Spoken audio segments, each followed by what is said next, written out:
Why do you even need a will? How messy does it get? What happens when someone dies without a will?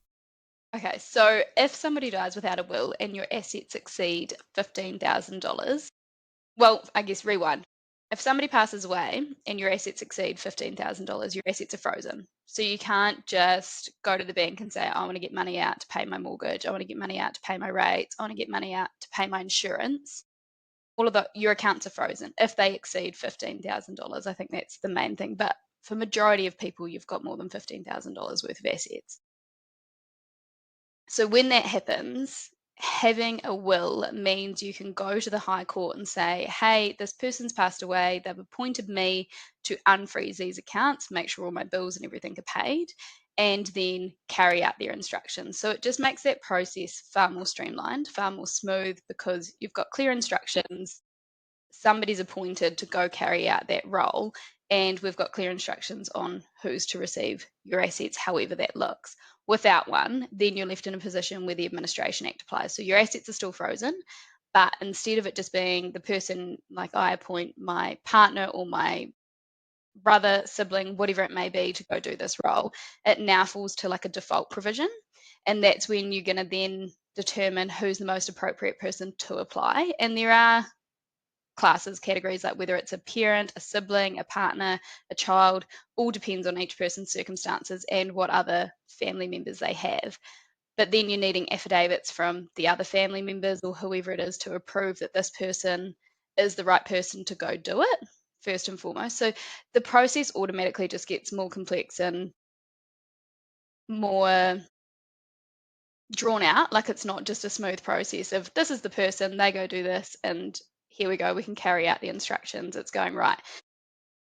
Who's going to do it? And you're already having conversations that just shouldn't need to happen when you've just lost somebody. It's just all these unnecessary conversations, appointments, you're getting other people in to swear documents, and then it falls to the act in that instance as well. So it's, yeah, needing one is if you've got assets that exceed $15,000 and you want to just make it that little bit easier on the people around you and have a say, because if you don't obviously do it, then it falls to the act, and then the act determines what happens. Big misconception. A lot of people just think it goes to the government. I'm Yeah. sure you've heard that. I've seen it all the time on Facebook posts, like, if you don't have a will, the government's going to get your things. That's not true. There's an act in place called the Administration Act, which determines the default provision. If you haven't stipulated who's to receive your things, then the act applies, and it varies substantially depending on the person and your family circumstances. So whether you've got a partner and your parents alive, whether you've got a partner and you've got children, whether you've got um, no parents, no partner, but children, or yeah, there's a whole different structure, and it all depends on who's still around in your immediate family. Yeah, there's like this tree thing. I remember you used a Yeah. fancy word called affidavit. What's an affidavit, So David?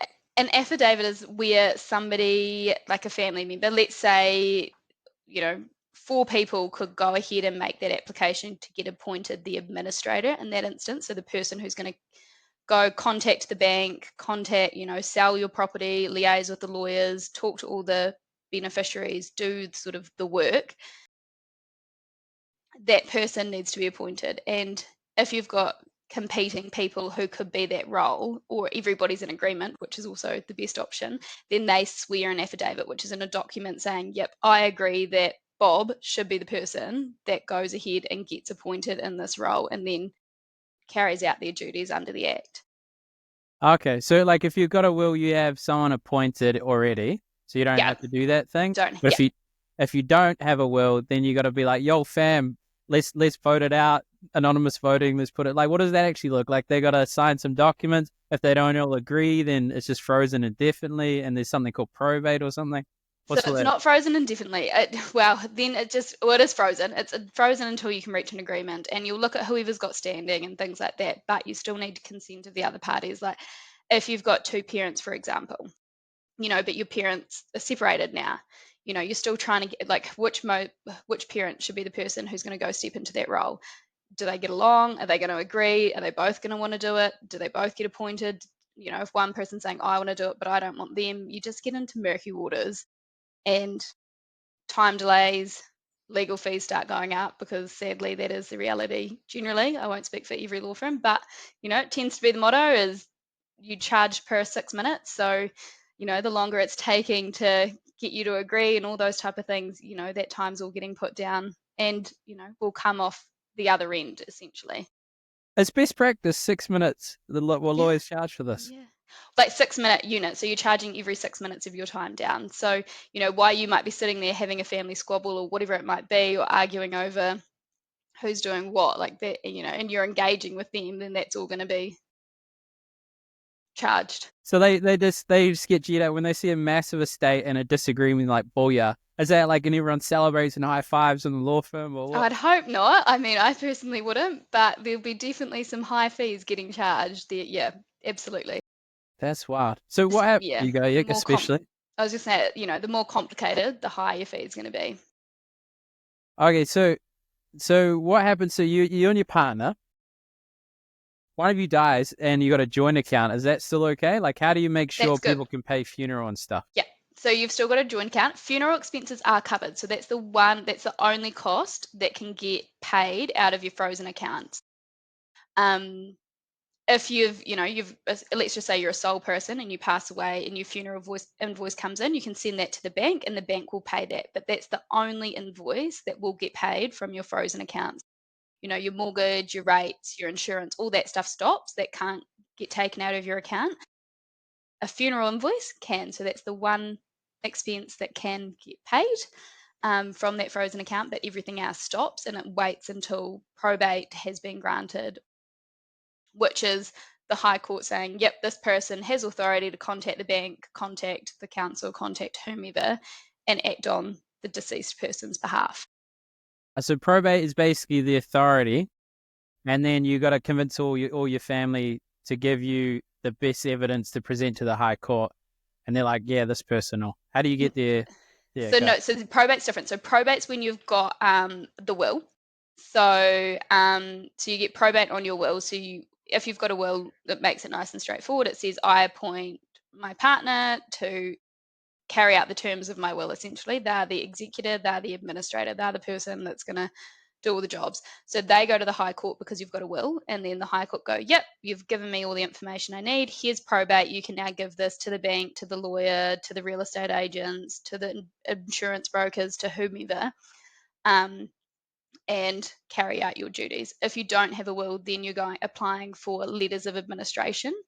So that's like the different, and that's where the Act applies, and you've got various family members all coming into conversations and working with the lawyer who's the most appropriate person, who's got standing, who else needs to consent, getting the affidavits of their person, that person consenting, and then filing that to the court for the court to review and say, yep, okay, we've now managed to reach an agreement. This person is now, rather than like an executor, they're called the administrator because they've got the grant of the letters of administration, which is that default provision, versus probate being you had a will and it's been probated. Does that Oh make yeah, sense? yeah, You're like, no?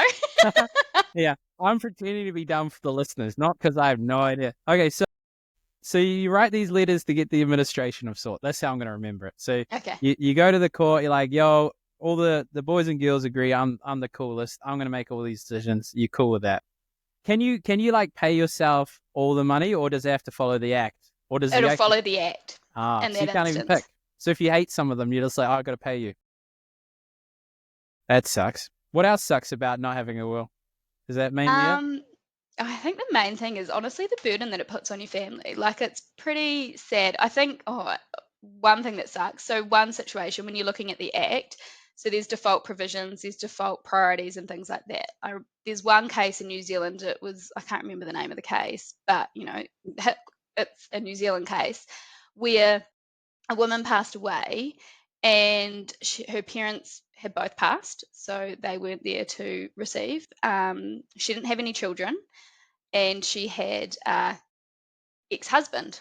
Well, where they'd had separated but not finalised their divorce. So, catch in New Zealand, you can separate, but you can't file for divorce for 2 years. So technically, she had a spouse. So in that instance, she also had a sister and had been living with the sister prior to passing away, and obviously had a close relationship with the sister. But the sister didn't have standing. She had a spouse, so she passed away without a will, and ex-husband, by default provision under the Act, receives everything. And it wasn't your favorite, obviously. That's why you broke up. Well, yeah, exactly. I mean, that's presumably the last person you wanted to receive it, and if you've got a great relationship with your sister, you would like to think, oh my God, my sister would get it, but no. And then the sister has to then go into a legal battle with no guarantee to try and get that inheritance, essentially, if she can be bothered with the fight and the legal costs and fronting all of that before she's ever, going to get a grant. And court's not cheap. It's very expensive. So it's weighing all up. I mean, if you've got a large estate, then it's obviously going to be worth it if you think you've got solid grounds. But the default provision under the Act is she didn't have parents, she wasn't survived by a child, had a spouse, technically, although they'd separated but not finalised their divorce. That's who's there to inherit. So You're fucking happy, isn't it? But then you're also reminded of your horrible relationship and you're living off yeah. it. There's pros Well, and yeah. cons. Yeah. I mean, a lot of people were never going to turn down money, even if they think didn't like that person. They've just received everything. I think there's a lot of people who'd like to say, I'd never do that, and that's not the right thing to do. Completely agree. But as soon as people see money, personalities change completely, positions change completely, and it's a very different story. All the people you think they would never do that, even people that have lots of money, can get very interested when somebody passes away. Oh, it gets weird. Well, like I was a retirement planner for 4 years, and so we see all the people dying. And it's crazy how little stepkids give a fuck about that. Like their father dies, who was married to their stepmom. They don't care about her anymore. Oh no. Yeah, blended families are just ripe for dispute. But it's called the Cinderella effect too. Like probably a bit Ah. dark, but it's something like a step parent has a sevenfold more likelihood of abusing the kids. Oh, that's Yeah, quite sad. fun fact. Anyways, moving on. So, Yeah. okay, so you got the letter of administration. That's all messy. Ex-husband might get the money, and then you want to get a will. So what should you sort of think about in terms of like what is in a will firstly? Like what's the structure of a will? Okay. So in a will, you stipulate whether it's applying to New Zealand or it's not. So I think for a lot of people who have assets elsewhere, best practice is to have a will in each location that you own things. So like if clients had assets in the UK or in Italy or in somebody had, Greece, if you've got assets in various countries, then your best practice would to be have a will for each country, but stipulate that it applies to each country because obviously each country has their own laws in relation to your assets and things like that. Um, and so you'd say whether it applies in New Zealand or not. If there's no other concern about other assets, you'd just say, this is my last will. Otherwise, you go, this is my will in relation to my New Zealand assets.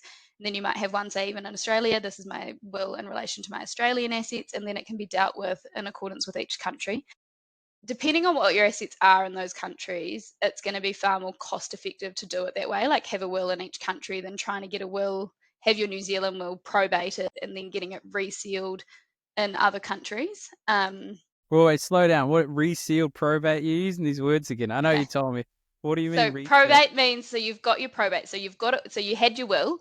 You were smart and you put something in place. Your appointed person, the executor, your appointed person has now been granted probate to carry out the terms of your will, New Zealand will. But then let's say you owned a house in the UK, right? So they've gone and dealt with all your New Zealand assets, but now you didn't have a UK will, but you own UK property. We're now dealing with UK lawyers to essentially deal with your assets. And what they're going to do is want to get the probate that you got granted here resealed, which means it's like it's now been taken over to the UK and it's now your UK will, and then that person is now the executor over there and dealing, with the UK lawyers, UK tax people, all of those things, and then go through the process of trying to sell your UK property and then distribute it to whoever the beneficiaries were in your New Zealand will. So, like, if best practices, you call up some lawyer in UK and be like, "Yo, set up a will here. I've got assets here," and then there's some clause where it's like they talk to each other, or you just have a will everywhere, and then I would have a will specifically for each location, so they don't need to talk to each other. So, and some people do that. They might go, I've had a client who had property in Italy, and rather than leaving that to their spouse or their child and things like that, they chose, for them it was little value and all of that type of thing. They had substantial assets in New Zealand. They decided to leave that to their brother who actually lived in Italy and things like that. So they don't need to mirror one another, and it's always going to vary depending on who you are, what your assets are in each country and things like that. But in that instance, it was go do a will in Italy and say, I leave whatever assets I own at the time of my passing to my brother.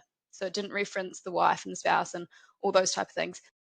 Whether they'd have a potential claim, I don't know. I don't know Italian laws in relation to rights to claim against that and all those type of things. But in that instance, it was an open conversation. The family in New Zealand were completely on board with that proposal. Okay, So so they you get don't have to mirror. They can, but yeah, you can have. They could, but you don't have. They don't have to talk to one another. Just to acknowledge that this one relates to New Zealand only, and that one there relates to UK only. okay, so you get your wills in all these different countries, and then someone dies, and then you get appointed probate over there or whatever it's called, and then we do some resealing thing. So now I can get all the money. Is that Yeah, the reseal part? but if we just keep it simple, let's go Yeah. New Zealand. We don't have overseas assets because that does start getting more complicated, and Okay. you've got to think about it a bit more in detail. But okay, so you're in New Zealand. The first thing you think about is who are you going to appoint to be the executor? Now, that is the person who applies to the court to get probate, and then that's the person that's going to be dealing with the lawyers, dealing with the property, dealing with if you've got shares, your brokers. They're the ones that are signing off on everything, and they're the ones that are managing the beneficiaries while the administration process is happening, while the probate process is happening. Lots of people just want to go on, like especially parents want to just appoint all their kids, because I think it's being fair. And I'm like, appoint all your kids as the beneficiaries. Absolutely, that's fair. That's what you want. But they don't all necessarily need to be the executor. So the more people you've got in there also can add to costs as well, because you're getting, instead of just having one or two people sign off, you're now getting four. Let's say you wanted to try and have four people. You're also having to deal with the original in that state. So if you've got children overseas, you're having to courier at risk, the original will over there, they're having to go see a notary, get it signed, courier it back, and then it's going to all these various different parties. So my recommendation is always to have your executor based in New Zealand, executor or executors based in New Zealand rather than Australia, Canada, whatever it may be. Wait, what happens if you lose it? So, like, you get the original, you have to send the original, can't even get a JP, be like, oh, that's the actual copy and send that. Like, it has to be the OG. It has to And be if the it gets OG. lost, then what?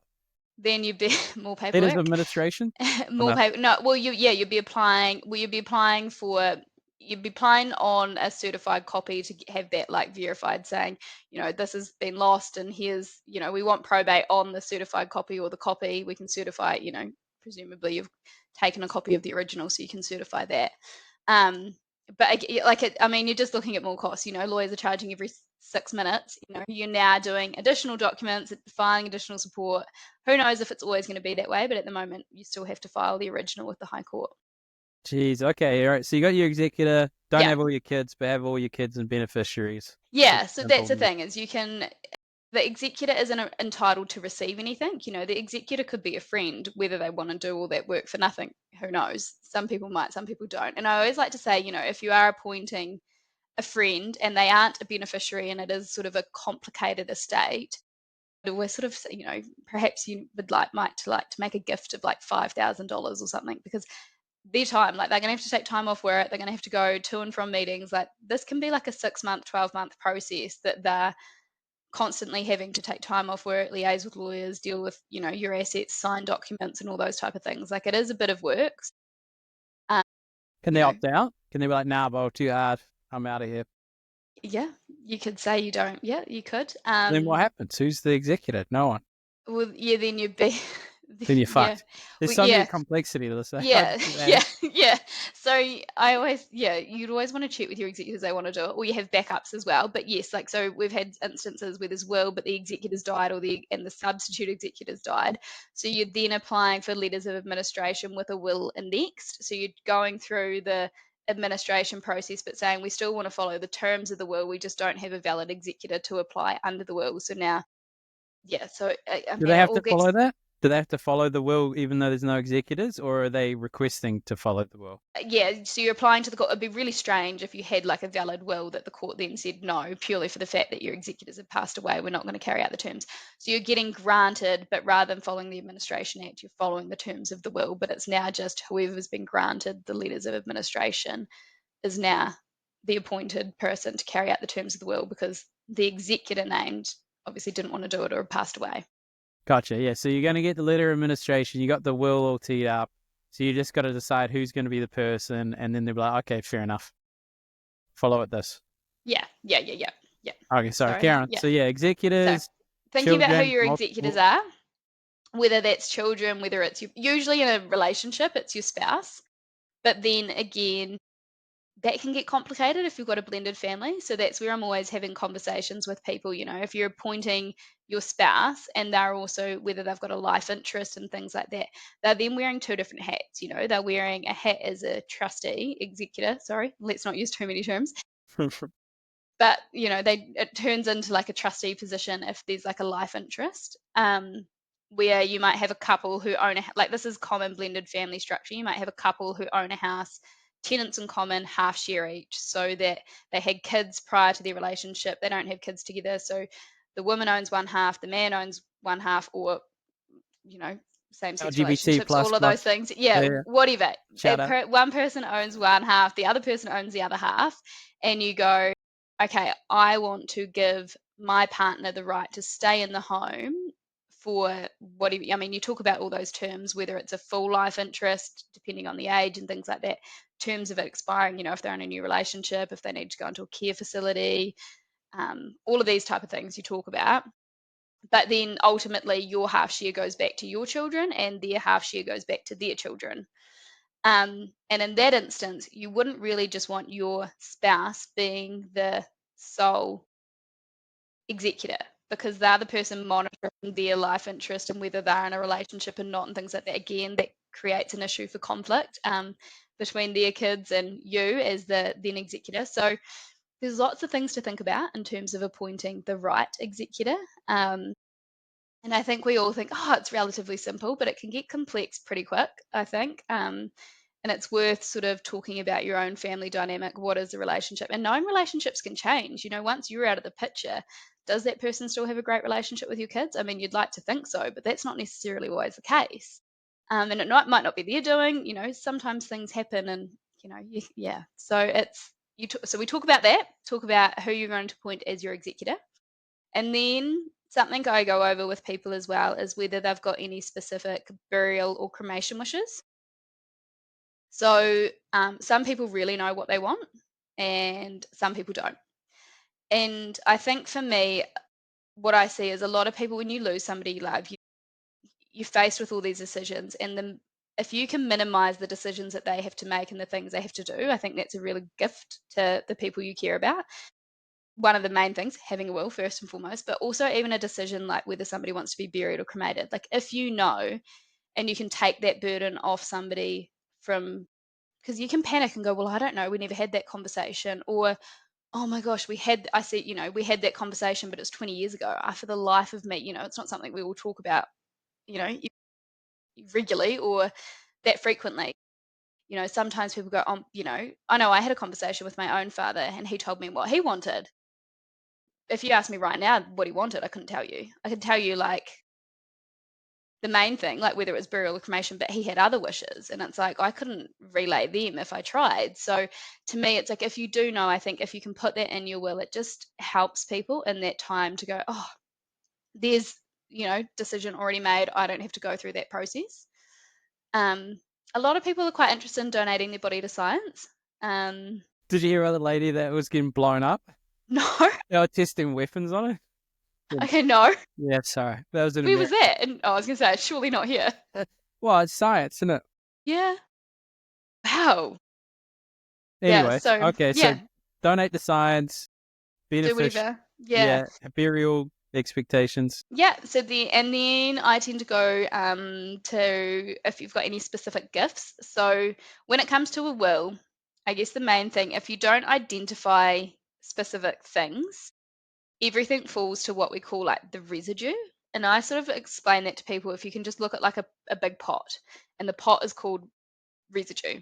And if you don't identify anything, everything just falls into that pot called the residue. So whether that be, money in your bank account, your KiwiSaver, any shares you own, life insurance policies, vehicles, chattels, art, jewelry, all of those things, if it's not identified, then it all falls into a pot called the residue. So before you're getting to that, I guess we talked to people about whether they want to make any specific gifts before it gets to falling all into that one pot, and then you're dividing that up between whomever and however you like, and that can look very different. But some people in blended families opt to go, well, I want to leave my KiwiSaver to my children straight away, so my partner can get this but my children get something immediately, or I leave my life insurance policy to my partner but everything else is going to my kids. So there's various things. Lots of people make charitable donations in New Zealand. So, whether they're leaving it to the SPCA or, the one I did recently was like the rescue helicopter, um, you know, donation to cancer research and all those type of things, ambulance. Yeah, so whether you want to make any gifts is the next thing. And then once you've dealt with all of that, we look at your residue, so that the bulk of whatever's left over, and how does that look? Is it equally to your children, or do you own a property in a blended family where we need to add in a provision before we get to the residue dealing with a life interest, whether that's an actual life interest, a limited life interest, whatever it may be. And then um, yeah, and then getting to your residue, how does that look? Is it equally between my children? Is it more to one than the other because the other's already been provided for? It it varies and it's different for everyone. And then also having substitutes. So, if it's not my child but they're survived by children of their own, I pass it to their children. All of those kind of things you need to think about. And that's when sort of your will trust can be formed. So let's say it's like an average um, or let's say later aged person, and they've got adult children who now have children, so that the person who's writing the will has grandchildren maybe between like 5 and 10, the ages of 5 and 10. And you can draft their one in a way where if something happened to their child, then that child's portion gets held on trust for the benefit of their children once they reach a certain age, um, whether that's 18, 20, 25, whatever it may be. So it's also to think, and I think that's when it comes back to picking your executor is now holding that person's portion on trust for the benefit of those kids until they reach that age. Oh, so the executive becomes the person. Oh, geez. Yeah, so they're the person looking after it until that person, so it can be distributed. And there's lots of things you can do now, sort of keep it low cost and not high admin, where you might just put in an investment fund and just leave it there, and then it grows and accumulates and all those type of things until the kids are of that age or whatever it may be. But yeah, there's lots of things to think about.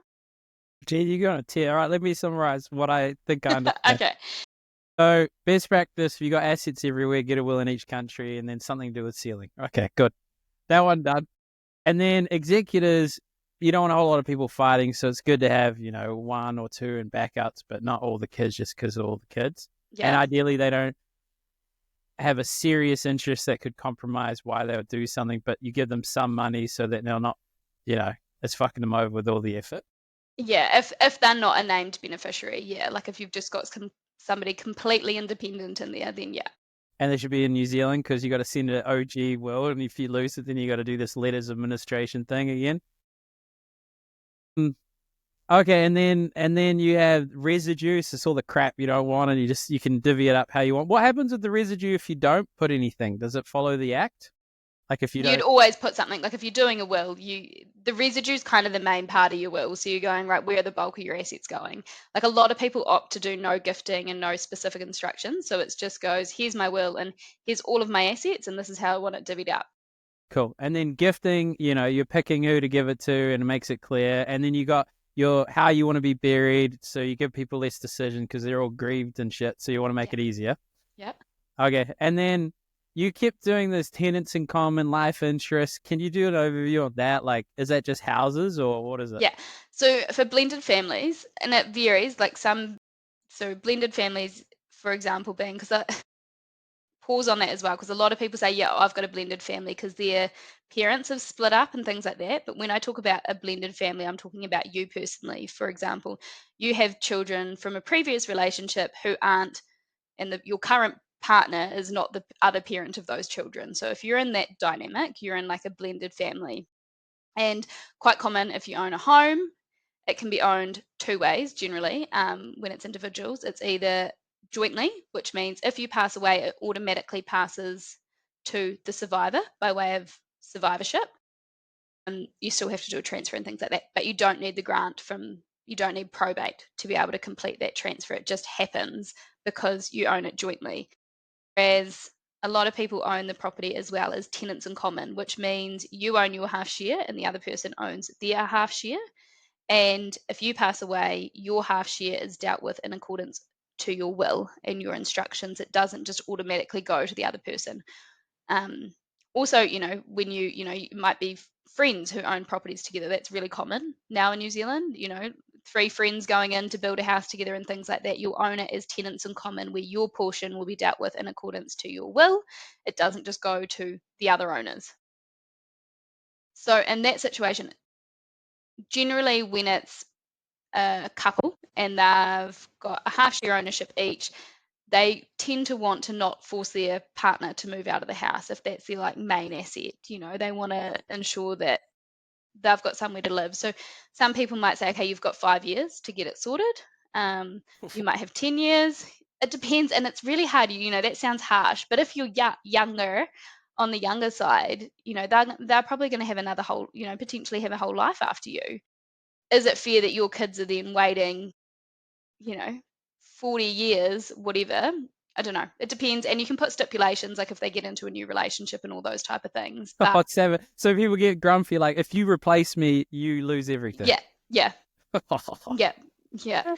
So you've got to bear that in mind as well, because people do, and people find love well into their later stages of life as well. And it's like, would that be fair? When it's only going to, potentially be a few more years, would you want them to lose that right? Who knows? It really depends on each person and their dynamic. Every person's dynamic is slightly different. So it's quite hard to sort of give like a broad brush approach on how that looks or what it looks like. But there's things that you can do to make sure that your blended family and your partner and your kids will be looked after, I guess is what I'm trying to say there. Okay, so step parent relationships or replacement relationships called blended families. And then you jointly is easy. You don't even need probate to tee it up. So if someone dies, it's your house. You just go get some grant thing. And then tenants in common is usually like friends or new relationships because they still want to make sure the share is there for the people when they die. And then you said life interest. What's that Yeah. thing?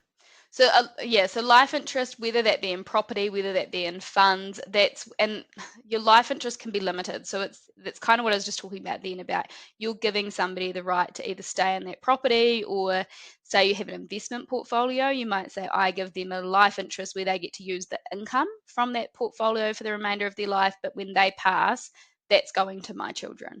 It's not going to you, where you can spend it all and then nothing's left for my children.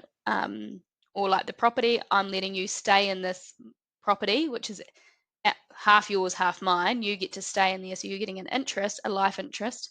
Doesn't always actually mean life. That's where you can add the stipulations, but you're getting to stay there, and my children can't force you to sell it and take my half share, and then you're left going, oh my gosh, I've just lost my partner, I'm grieving, and now I don't have a home. Dude, we saw so much savage stuff like that. Yeah. Anyway, okay, so you got that, but is there anything else in the will? So the residue, you got the tenants and cars. Is there anything else you got to chuck in there? Probably heaps, but Yeah. I general guess structure. people who have trusts, you deal with them within your will as well, because a lot of people in New Zealand have family trusts, Yeah. which might own the property. So your will doesn't deal with any assets owned in a trust. So if your house is in a trust, you don't have to go through probate, you don't have to go through the act and all of those type of things. The trustees just merely continue to hold that property on trust and carry out the terms of the trust. But quite common in New Zealand is it'll be like the typical mum and dad trust. It'll be mum and dad as trustees of that trust. So something we do within your will is appoint replacement trustees. So if mum and dad were in a car accident together, then in their will we've said we appoint Bob and Sue to become our replacement trustees so that the trust can continue to operate. So, because you've been appointed per the will, they simply become the trustees and the trust can continue to operate. They get updated on the bank, they get updated on the title. You don't have to go through any of the process of going to the court and things like that. Because it's been stipulated in their will who's stepping in there. And you deal with things like forgiveness of debts. So when people have a You like trust, you like there's going always off, eh? Fucking hell. yeah, Yeah. but it goes through things like I've seen. So I had one when I was practicing where a person had passed away, their estate was wound up and everything. And then I was working on the trust and I saw there was a debt back to somebody who passed away maybe 30 plus years ago, but there was still a paper debt on the financial account saying that the trust owed this person, it was like $635,000. And obviously, there was no cash sitting there, it was all within the property, but the debt was never forgiven. So rather than in your will, we usually put a provision saying, I forgive anything owing to me personally to the trust so that the trust doesn't technically have to pay your estate out. So, in that case, what should have happened is that trust should have actually had to pay that person's personal estate that amount of money. But what we did is we did a whole bunch of documents and cost far more than what it should have. Then adding just one clause into a will, which simply forgave it. We had to then, the estate was technically still open. I think by that stage, the executor had passed away as well. So it was a whole thing. And there was a whole bunch. Anyway, we managed to sort it all out. But again, like thousands and thousands of dollars to sort and lots of documents, versus one clause in a will, which could have simply said, I forgive this debt on my passing. Okay. So, So you gotta trust, but you can't put that in the will for the assets, but you can put an appointment power in yeah, the will. yeah. And then also the person that is a trustee might have some debt that's owed to them. So to make sure people don't get stitched up, you forgive the debt, or is it only the person that dies that can forgive their debt? You can't just Yeah, forgive yeah. So them. you Yeah. just forgive your debt. So if there's a debt owing to you, so even as a beneficiary, if you'd have somehow advanced the trust money, and it's ended up on the books as the trust owes you money, then that's going to sit there as a debt, whether you're a beneficiary or a trustee or whatever it may be, a set law, and that'll stay on the debt until it's either forgiven or balanced out by you receiving a distribution and things like that. So it's just an opportunity to tidy things up to make it far more simple. Again, at the other end, by just putting something in your will referencing the trust. And also, if it's mum and dad and you don't have a letter of wishes for your trust, you can say, on our both of our passing, we want the trust wound up and distributed to our kids. You can put simple instructions like that in there, because if there's no instructions, and let's say it was the case where it was mum, dad, and the professional person, how does the professional person know your wishes? You might have set it up and not really had a relationship with that lawyer for years, especially if you just own a property. So, you can put in a provision, if both of us have passed and it was set up for our benefit, then we want the assets sold and distributed between our kids. So it's just an opportunity to touch on trusts as well within your will. So trust, you can have letter of wishes when you die. So these are my wishes, and then the For the will can. trust, yeah. Yeah. So rather than you personally, I guess it is you personally. The set laws of the trust can what we do like a memorandum of wishes or a letter of wishes, which I sort of explained to people was like a will, but for a trust. So your letter of wishes are your instructions for the trust if you're not there to tell them what you want to happen with the trust assets. Okay. So like, if you can't be bothered doing that part for the trust, you could set it up with the will, like if it's Yeah, not there. yeah. Okay, I'm with you now. Um. All right. So that's when you die. What about if you lose your marble? You got your partner, they get dementia, they're running around the studio and you can't change stuff. Like, what actually happens when you don't have enduring powers of attorney? You have to go to the court to get appointed. So a lot of people just assume their partner can step into that role and do it. They can't. They have to go to the court to get appointed as attorney. And then once you're appointed through the court, I'm pretty sure it has to get reviewed every 3 months, or I can't remember the actual time frame, but it's reviewed as well. Versus if you just put an enduring power of attorney in place while you're alive and have capacity, saying, I appoint my partner to carry out my property affairs and my medical decisions, then that just it makes it simple. Like if you've lost capacity, that person presents the document, there they go, they're ready to act. Where if you don't have that document, then you're off making applications to the court to get appointed and go through that whole process. Again, more expensive, different, you're now being reviewed in terms of your decision making and things like that. So my advice to people is always, if you're doing a will, do an enduring power of attorney as well. There's two. So there's one for property, which is your property management. So it's not just property as in a physical house. It's, signing off financial accounts, signing off the bank, dealing with your personal property as well. But if you own a business, signing off in relation to business decisions and all those type of things, it's managing all your property affairs. And then welfare, which is your medical decisions, what treatment you're going to receive, what path do we look at, and all those type of things. So sometimes they're the same, sometimes they're different. A lot of people go, no, if you've got your children there, they might go, this child's far better at property management, but this person's far more welfare orientated. So yeah, it varies again. And there's a set process that you have to follow, a set form and set questions that you have to ask and answer for that. It used to be a 1-page document. It's now like 20. Good. But it's really important. Like, I think as well, a lot of us think it's only for like if you do lose your marbles, the saying goes, where if you're, older in age and you get dementia or Alzheimer's. But, I've seen a case where a guy was in a car accident and lives, works, lives independently and things like that, but doesn't have the mental capacity to manage their property decisions, investment decisions, and everything like that. So the assister is their attorney. So, they still live independently. So I think there's that misconception, like it's I'm only if like I'm in a bed and I can't communicate, or I'm older in life and I, have had Alzheimer's or dementia. But there's also that really real situation where you're still alive, you can still do your things. I say to people, you can be going to get your nails done, your hair done, whatever, like you're still living your life, but you actually don't have that mental capacity anymore to, you know, make investment decisions, decide, in relation to your property and things like that. And that's where your attorney steps in. Um, Is there one for like if you're traveling, like if you get cooked at while you're not like mental capacity is not done, but you request it while you're overseas to have enduring power of attorney? Yeah, so rather than enduring power of attorney, you do like a power of attorney for a specific purpose. So you could be like, I'm out of the country and I know I've got like a property decision or what, sale coming up. I want to appoint my wife to just sign off on everything while I'm away. So you can go, I appoint my wife to sign off all documents in relation to this specific transaction for this time period. So you could do that. But you wouldn't set your enduring power of attorney up that way. Okay, so before you leave, you tee up your power of attorney, and then Yeah. just in case. Okay, Yeah. so how bad do you need to be? Do you set that criteria, and can you change your mind if your brain comes back? You're like, oh, I can talk again. Get away. So we don't decide. So it's not just a layperson's or your partner doesn't get to decide, oh God, they've lost their mind. They're not capable. I'm just going to start doing everything for them. So it's a medical process and it's not like one day you've got capacity, one day you don't. I mean, sometimes it could be that case. I've seen people, in their 30s and 40s have a stroke who hopefully will recover, but it can be a year, 2 years, it can be a long time frame where they're healing and kind of getting back to full health and being able to communicate for themselves and things like that. Yes, you can lose capacity and get it back, but in that instance, it's a medical professional making that decision. So they prepare a certificate, they do their process. I'm not going to pretend I'm part of that or any of that.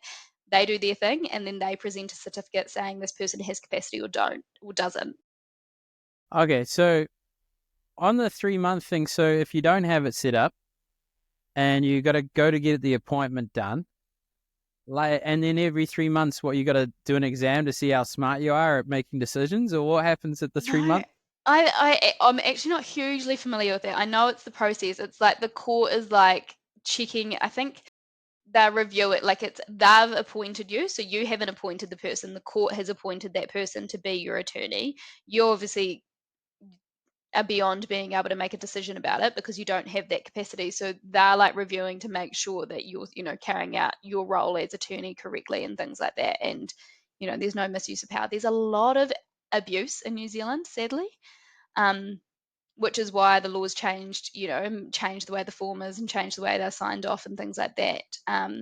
Because, sadly, there are a lot of situations, particularly like, one child taking advantage of mum or dad, um, and reaping the benefits from that. So yeah, it can get messy. So I always say, if you're going through the process of putting a will in place, you're better to put those documents in place as well. Again, sadly, everyone's going to need a will at some point. That is the reality. We all have to pass away eventually. EPAs, not necessarily you'll need, but it's always a document that you'd rather have and not need than need and not have. Like I've seen so many people who need it and they need it now, something's happened and they're in the process and they're like, but we need to sign this or do whatever. And you're like, there's nothing you can do. Like you're actually just going to have to wait and go through the other process. So if you've got it, then it's simple as presenting that certificate saying they don't have capacity and that person can go ahead and act. Can you have wishes like, hey, don't sell my property, or they just have free Yep, reign? yep. So you do that all within your form. So you can say, what do they have, control on? Are there any terms and conditions? Can they benefit other people out of, your assets in the event that you're still alive? Because often people start getting confused thinking they've passed away when they're talking about this document, but you're still alive. So can your attorney use your property for their benefit or can they use it for anyone else? So these are all questions that you sort of go through when you're um, filling that out. So we do that as well when we're sending, if somebody wants to do an enduring power of attorney, we send them a questionnaire, which sort of gets them thinking about what it is that they want their attorney to be able to do. And then we talk about it. Pretty much everything always changes from what people put in a questionnaire to what we do once we've actually had a conversation. But it lets them turn their mind to it and sort of become privy to what you're going to talk about rather than walking into the meeting and hearing all these ridiculous terms for the first time and going, I don't know what any of this means and I feel overwhelmed and this is all too much. I don't want to talk about me passing away or me, losing capacity one day. So, yeah. That's how I feel right now. Yeah. Okay, so let's say we're in an episode of Financial Destiny, whatever it's called, where the horrible things happen, someone gets mangled. So you're driving with your partner, and then a pram flies through the window, and they're in a coma, and I don't have enduring power of attorney. I can't even make any decision. They were like, oh, should we, administer this drug? This is the risk of it. You can't do anything until you appoint it. Yeah. What So about you account? don't have to. So accounts. Like if it's a joint, so what about the Yep. So property you side? can still use. Well, if somebody's lost capacity, generally the bank should be notified, and that's when like, within your power of attorney, you have to say, like, there's a question that says, do you want your attorney to be able to use your property or any jointly held property for their own benefit? And generally, you'd say yes to ensure that they can still use their joint accounts. Um, yeah, So they because freeze you if you haven't don't have passed it. away. I'm actually not 100% sure if they freeze. Well, that's good. Just admit when you Yeah, don't know. Perfect. yeah. But I'm gonna say like 80% yes, if the bank have been notified that that person doesn't have capacity because you don't have permission, they're not then signing off, and the bank know that that person, because that's where abuse can happen as well. In your power of attorney, if you've been appointed and it's stipulates that they can continue to have access, then you present that to the bank and they're like, yep, cool, you've ticked our box, you can keep going. And it's not like that person's passed away. So it's not like when you present a death certificate and they say, yep, that's now all your money. So it's that in between stage. So Oh, that's savage. So you're all yeah. happy-go-lucky with your partner, and you just assume because you've seen the movies, don't worry, I'm their husband or wife or whatever. Yeah. Let me decide. And then you can't even get your accounts potentially 80% chance, Yeah. potentially, allegedly. Yeah. Yeah. But also so many people have accounts in their sole names. Like, a lot of people in relationships, you're like, oh, but it's our money, but it's in one person's name. Like I'm going to say more common than not these days where people all have their own individual accounts as well as joint accounts. So when it is an individual account, like if the bulk of your money, or at least, there is money sitting there, but it's in another person's name, then you don't get to access that. Savage, eh? Okay, well, what Yeah. about some curlies? So business owners, is it any different? Trust, does it get weird? Like, what makes it sort of strange? Not just enduring powers of attorney, but wills. What sort of the big mistakes or complex use cases? I think the big mistakes is not doing something. I think a lot of people go, "Oh, we did. It's not my problem."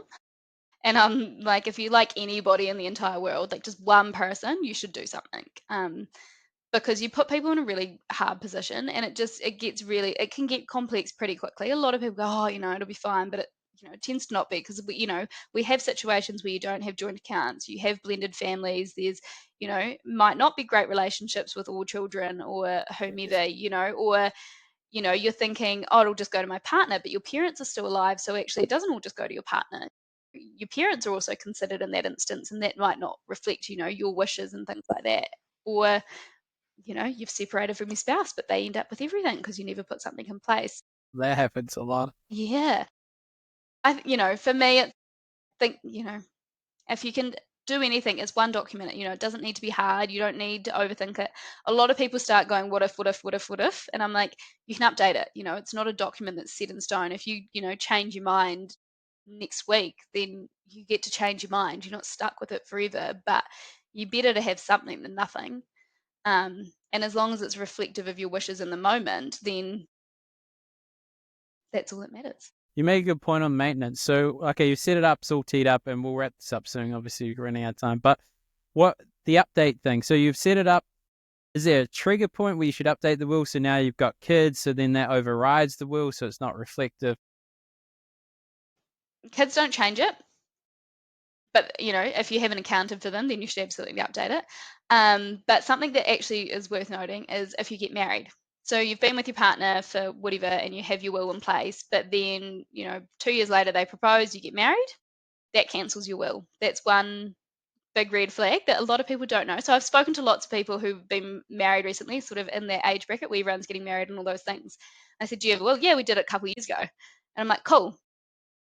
Do you know if it mentioned in contemplation of marriage? And they're like, no, don't even know, pretty much. Don't know what that means. No, I don't think it did. Because at that stage we did them, we weren't even thinking about getting married. And I'm like, cool, well, you don't have a will anymore.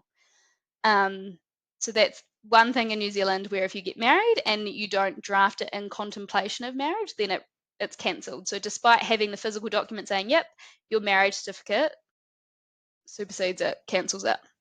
So the So contemplation of marriage, can you put it ahead of time? On the odd chance they get married, let's tee no. this up. No, I wouldn't. Oh, yeah. Well, I mean, if you're in a relationship with somebody, not just like if I ever get married, but like if you're with a partner and you go, there's probably a chance that we'll get married one day, you can say this will is drafted in contemplation of marriage. You can also say it's not a requirement that we then get married, but you can say like it's, I draft this will in contemplation of marriage to X person. However, it's not conditional on that marriage taking place. So let's say you drafted your will, you've got that reference in there, your wedding was set and then you passed away a month before your wedding. It's not going to cancel your will because you didn't actually get married. But if you get married, it also doesn't cancel your will because you've acknowledged that it was made in contemplation of. And now that you got married, do you just go back and look at it again and do a new one? Or just put the Well, contemplation of marriage yeah, if thing? the contemplation of marriage was in there and it's fine, then you'd leave it. It all But if it depends on what. wasn't? If it wasn't in there, Yeah, now if you're it married? wasn't in there, then you absolutely need to do it again. Perfect. All right. Well, Yeah. you survived the whole podcast. Do you want to add anything else, or are we done? No, I don't know. I think we kind of went on a tangent there and lots of different random things come out, but I think that's fine. Perfect. All right. Well, thanks for coming on.